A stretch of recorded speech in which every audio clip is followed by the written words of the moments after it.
Donc, bonjour à tous, je m'appelle Margot Mistard, je suis écologue botaniste de formation. J'habite à la montagne, c'est des milieux que j'adore énormément. Je travaille à Patrinat, qui est une unité d'appui et de recherche, et je travaille sur tout ce qui est suivi et évaluation de l'état de conservation des habitats naturels et semi-naturels. Et donc je vais vous présenter aujourd'hui les méthodes que nous mettons en place pour évaluer l'état de conservation des habitats à l'échelle des sites Natura 2000. Donc je me présente, je m'appelle Margot Mistard, je suis responsable de la surveillance des habitats ouverts à Patrinat. Patrinat, c'est une unité d'appui et de recherche qui a deux tutelles principales, l'Office français de la biodiversité et le Muséum national d'histoire naturelle. Et donc je vais vous présenter aujourd'hui les méthodes que nous mettons en place depuis quelques années pour évaluer l'état de conservation des habitats à l'échelle des sites, notamment les sites Natura 2000. Et donc c'est un travail que nous menons en partenariat avec les conservatoires botaniques nationaux. Alors, je vous propose tout d'abord quelques rappels concernant la notion d'habitat. J'ai bien conscience que pour certains d'entre vous, la notion est triviale, mais sachez qu'à une offre de stage que j'avais publiée sur la thématique l'année dernière, j'ai reçu des CV d'étudiants en architecture. Voilà, d'où la photo. Donc, qu'est-ce que nous, on va entendre par habitat ? C'est vraiment une notion qui a été propulsée sur le devant de la scène par la directive Habitat de 1992. Et c'est vraiment cette directive notre texte de référence en fait. Donc cette directive, elle va définir les habitats comme étant des zones terrestres ou aquatiques qui se distinguent par leurs caractéristiques géographiques, abiotiques et biotiques, qu'elles soient entièrement naturelles ou semi-naturelles. Donc en fait, par habitat, on va entendre vraiment deux ensembles indissociables. Un compartiment abiotique avec une physico-chimie du sol particulière, un matériau parental particulier, une latitude, un climat, une altitude. Et un compartiment biotique avec une végétation, une faune, une fonge, mais aussi des bactéries. Donc en fait, un habitat, ça va être un biotope, une biocénose, qui interagissent entre eux et avec leur environnement. Donc sur cette diapositive, je vous ai donné un exemple d'habitat, qu'on peut appeler lande agenais, donc en altitude sous climat méditerranéen, ou encore lande oro-méditerranéenne, ou encore on peut dire que c'est une végétation du Génisto lobelii Potentilletum velutinae. Donc nous, on va surtout s'intéresser aux habitats d'intérêt communautaire, donc que je pourrais aussi appeler HIC dans la suite de ma présentation. Donc un habitat d'intérêt communautaire, c'est un habitat qui est soit en danger de disparition, soit menacé de par son aire intrinsèquement restreinte ou de par sa régression, notamment suite aux facteurs anthropiques. Soit c'est un habitat qui va constituer un exemple remarquable de caractéristiques propres à l'une ou plusieurs des régions biogéographiques qu'on a sur le territoire de l'Union européenne. Donc par exemple un habitat qu'on va retrouver que dans le domaine biogéographique atlantique. Donc ces habitats, ils sont listés en annexe 1 de la directive Habitat et ils sont décrits dans le manuel d'interprétation EUR28. Donc la typologie des habitats d'intérêt communautaire, ça va être la typologie EUR28.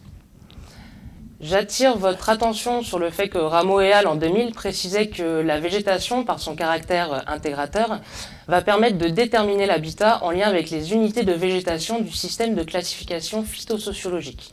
Donc très souvent, quand on va vouloir identifier un habitat d'intérêt communautaire, on va devoir passer par l'identification de végétation indicatrice de cet habitat.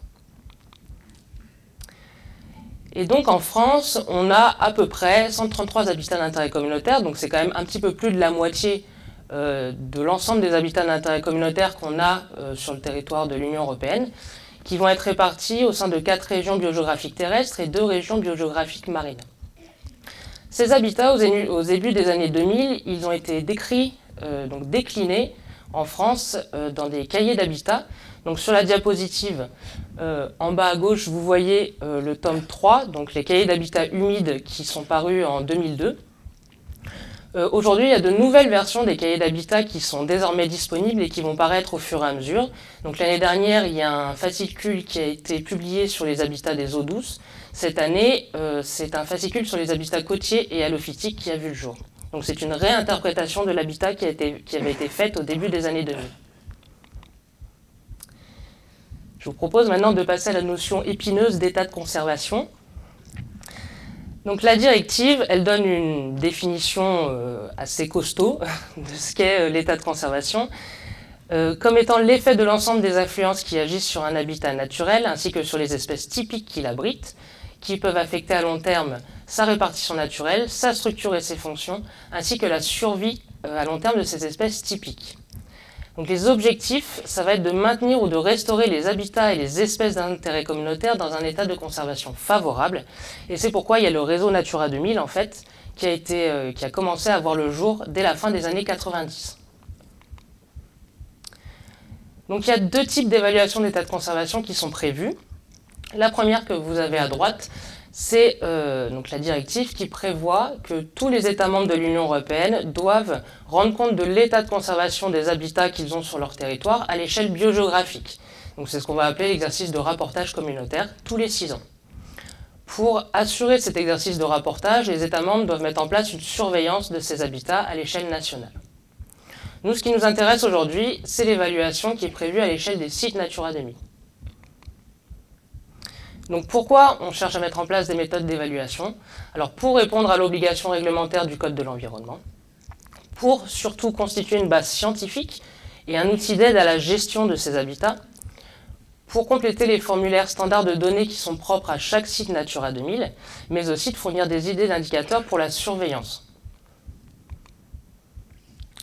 Je vous propose maintenant de passer aux principes méthodologiques de ces méthodes. Donc l'objet d'étude, comme je vous l'ai présenté, c'est l'habitat générique, l'habitat d'intérêt communautaire en typologie EUR28. On va chercher à évaluer son état de conservation à l'échelle du site Natura 2000, et ce sont des méthodes qui se veulent applicables sur l'ensemble des territoires hexagonal et corse. C'est des méthodes qui sont vouées à être utilisées par des gestionnaires, les conservatoires botaniques nationaux, les bureaux d'études, bref, à tout opérateur qui est amené à évaluer l'état de conservation d'un habitat ou de plusieurs habitats. La philosophie, c'est la suivante, c'est que l'évaluation de l'état de conservation, elle doit être facile et peu coûteuse, autant que faire se peut, qu'elle doit amener à des mesures opérationnelles rapides et peu coûteuses, sachant que, bien sûr, notre objectif, c'est l'état de conservation favorable. Alors, l'état de conservation favorable, ou plutôt les états de conservation favorables.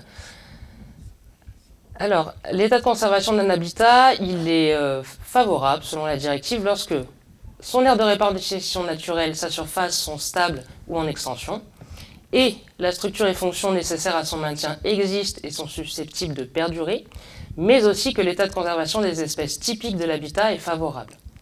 Donc ce qu'il faut retenir, c'est que pour évaluer en fait l'état de conservation d'un habitat, il va falloir évaluer ses composantes, mais aussi les interactions entre ces composantes et avec l'environnement. Donc en fait, on va regarder la composition, c'est-à-dire l'identité, la diversité des éléments, la structure, l'organisation physique, la disposition des éléments entre eux, mais aussi les fonctions, c'est-à-dire les processus qui vont avoir lieu dans l'habitat et qui vont résulter de l'interaction en fait, entre tous ces compartiments.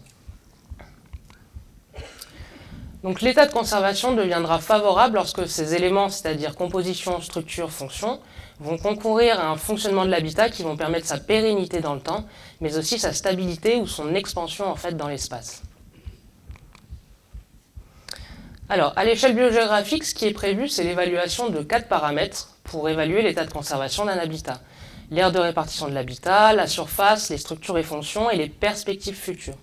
Nous, à l'échelle du site, on va essayer d'évaluer 3 paramètres. La surface de l'habitat, les structures et fonctions, et un paramètre qu'on va appeler un paramètre d'altération.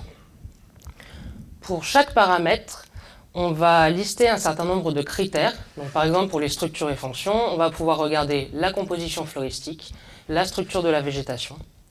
Et pour chaque critère, on va lister un certain nombre d'indicateurs en fait, à relever sur le terrain, à regarder. Donc, par exemple, pour la composition floristique, ça peut être la présence d'espèces indicatrices d'un enrichissement trophique. Ou encore, pour la structure de la végétation, ça va être par exemple la hauteur de la végétation.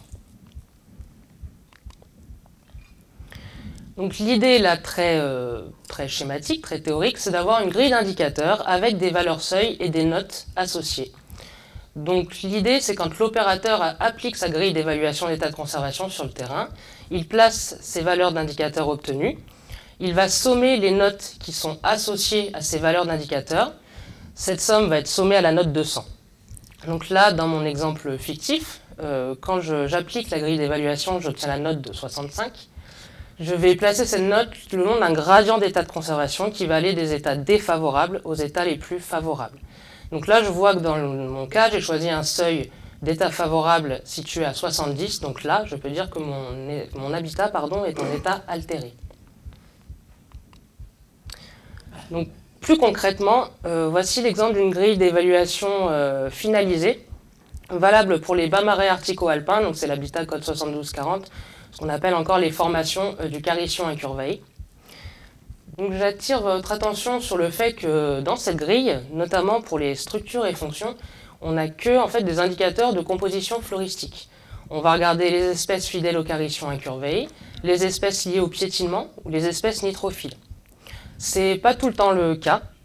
Pour d'autres habitats, on peut avoir des indicateurs de composition faunistique, par exemple. Ça va vraiment dépendre de l'habitat qu'on va étudier. Donc on propose plusieurs échelles d'évaluation pour les indicateurs. On va avoir des indicateurs à relever à l'échelle de la placette. On va avoir des indicateurs à relever à l'échelle du polygone d'habitat, du complexe d'habitat, ou encore directement des indicateurs à relever à l'échelle du site Natura 2000.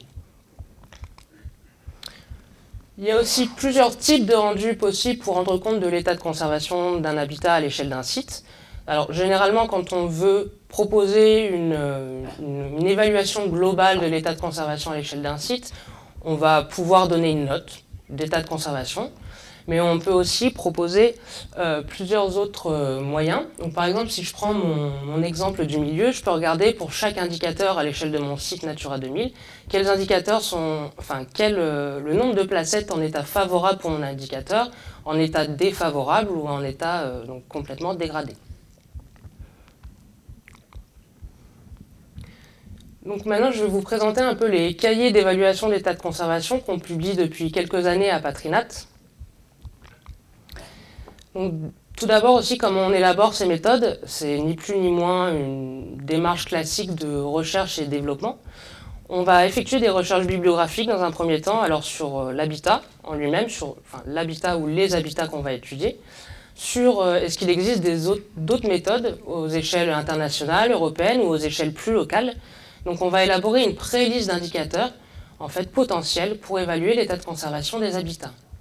Ensuite, on va réunir un premier comité de pilotage, donc qui va rassembler les partenaires de l'étude, pour sélectionner des indicateurs à tester sur le terrain. On va effectuer ensuite notre phase de test des indicateurs sur le terrain.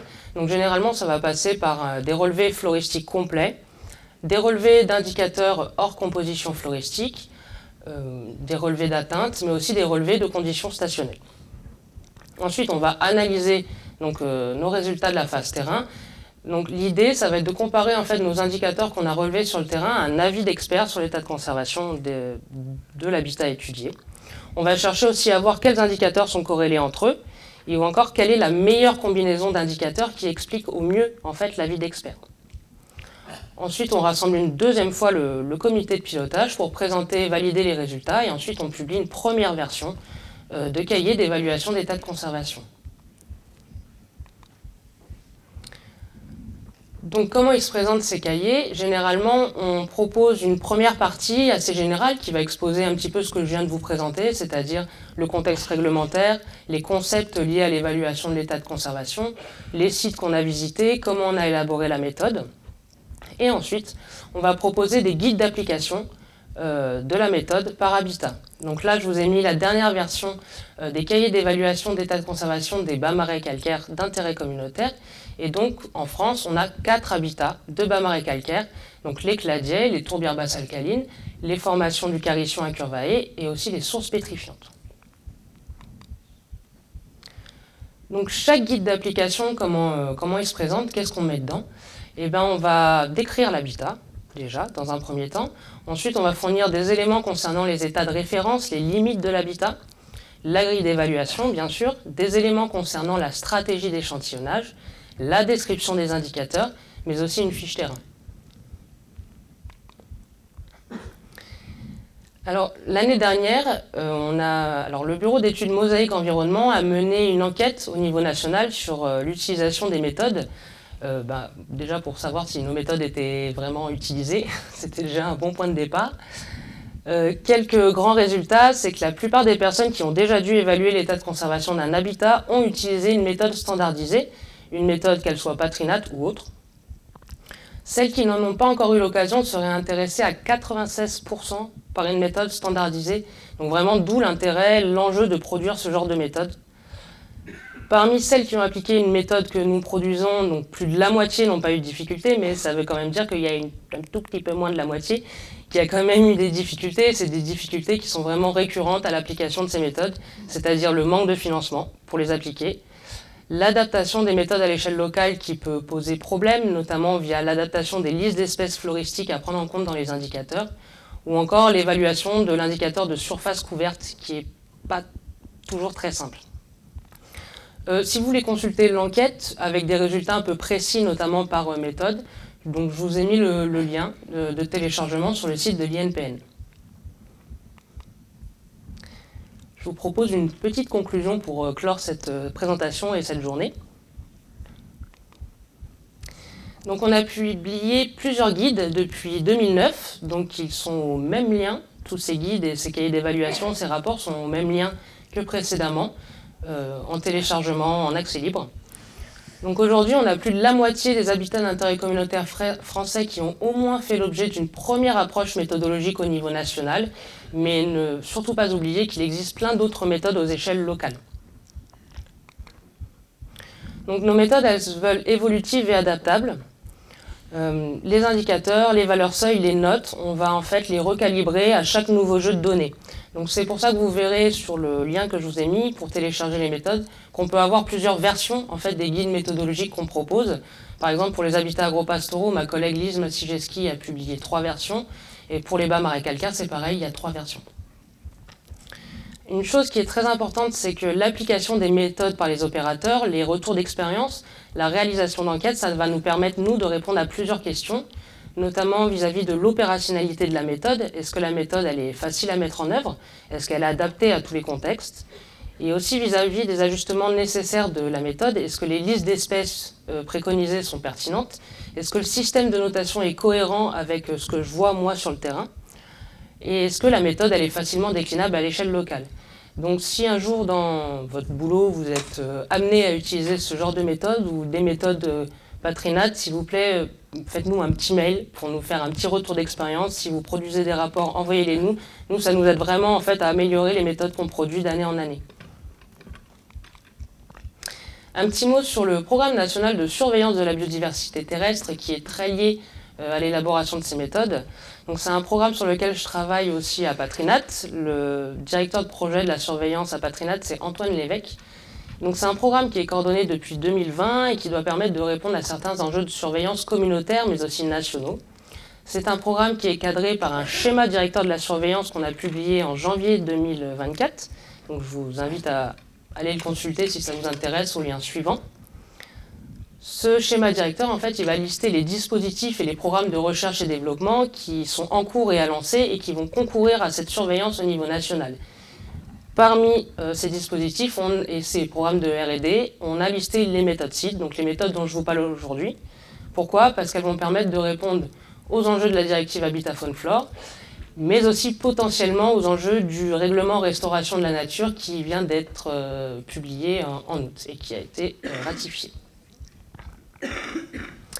Pour finir cette présentation, donc c'est l'élaboration de ces méthodes, elle a vraiment brassé de nombreux partenaires. Il y a vraiment beaucoup de personnes qui ont participé à cette étude. Je n'ai pas pu mettre vraiment tout le monde sur le diapo parce qu'il en aurait fallu 15. Des collègues internes à Patrinat, les conservatoires botaniques nationaux, bon nombre d'entre vous dans la salle ont participé à l'élaboration de ces méthodes, les conservatoires d'espaces naturels, les parcs nationaux, les bureaux d'études, voilà, divers organismes gestionnaires. Je voudrais remercier aussi la horde de stagiaires et de vacataires qui se sont succédés sur la thématique, du moins depuis 2017. Et là, pour le coup, ils, elles, sont tous, toutes sur la diapositive.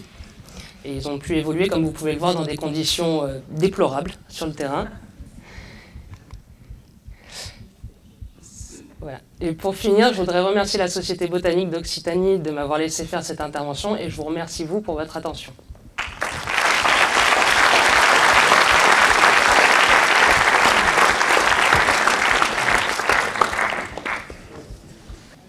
Bonjour, merci beaucoup pour cette présentation super enrichissante.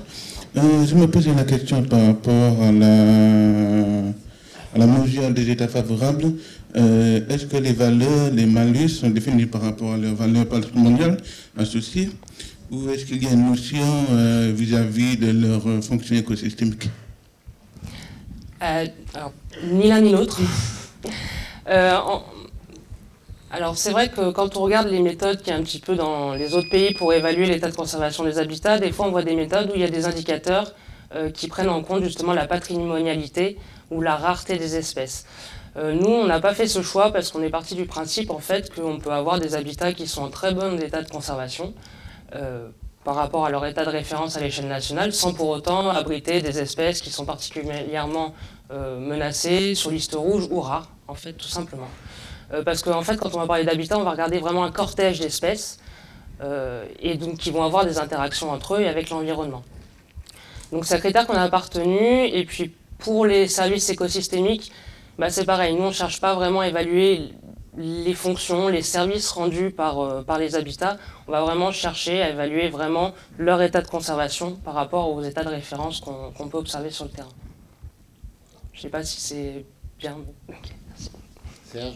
Oui, bonjour et merci pour la présentation et la méthode. Au-delà de la méthode qui est très bien décrite, ça donne quoi en fait sur les 50 premiers pourcents qui ont été évalués? Est-ce qu'on peut dire que les résultats sont stables, positifs, en dégradation? Alors justement, le petit point faible de l'élaboration de notre méthode, c'est qu'on galère à récolter en fait des retours d'expérience, à avoir un petit peu, avoir une vision générale à l'échelle nationale, à l'échelle du réseau Natura 2000, là où les méthodes ont été appliquées, comment ça se passe.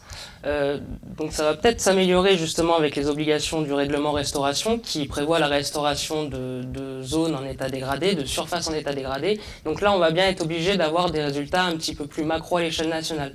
Nous ce qu'on arrive à voir en fait c'est juste des résultats ponctuels à l'échelle d'un site, un site, voilà, on n'arrive pas vraiment... C'est pas non plus le but en fait des méthodes à la base d'avoir une vision globale à l'échelle nationale, c'est vraiment un outil à utiliser à l'échelle locale en fait. Merci déjà pour cette présentation.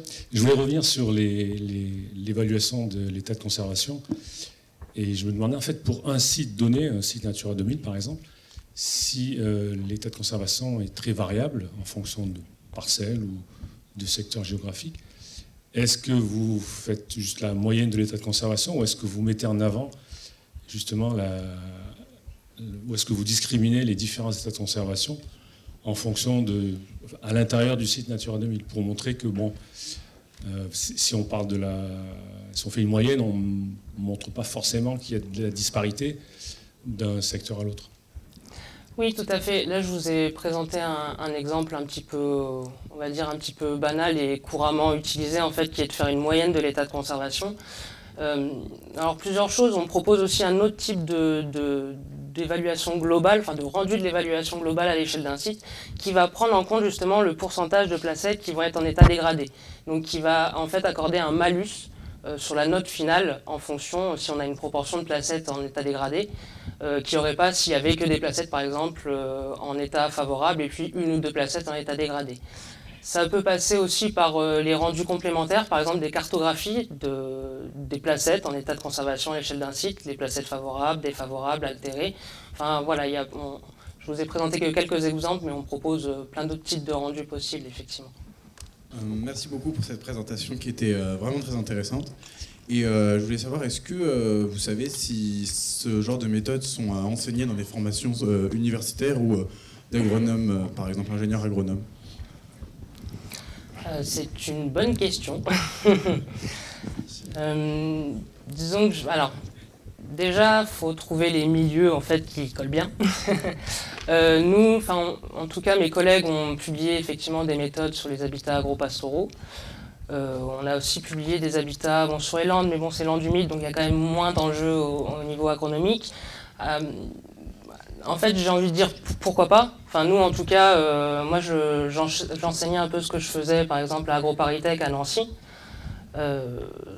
Mais voilà, il faut garder vraiment à l'esprit que là, on parle vraiment d'état de conservation de l'habitat. Et donc, on n'a vraiment pas des objectifs d'évaluation agronomique, en fait. Et on se rend compte que nos états de référence, quand on parle d'état de conservation d'un habitat, vont être complètement différents des états de référence quand on va parler d'agronomie, quoi. Là, on va plus parler de production, etc. Là, c'est pas du tout le cas, quoi. Et des fois, justement, les objectifs sont complètement opposés, en fait. C'est que nous, on va vouloir, par exemple, avoir des espèces qui aiment les milieux pauvres en nutriments, qui se développent pas beaucoup, qui n'ont pas vraiment de qualité fourragère de fou. Et par contre, à l'inverse, quand on va parler d'agronomie, on va vouloir justement de la production, quoi. Donc, je pense que ça s'enseigne pour montrer vraiment les deux démarches, en fait, les deux domaines, mais il faut vraiment bien spécifier que c'est pas fait pour ça à la base, quoi, en fait.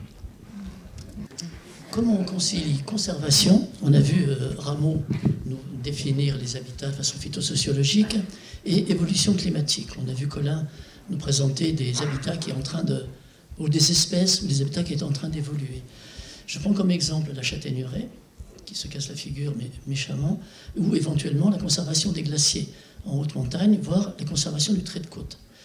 On est sur c'est une interprétation que je fais, sur des habitats un peu figés phytosociologiquement, et ce sont des habitats qui sont supports de fonctions.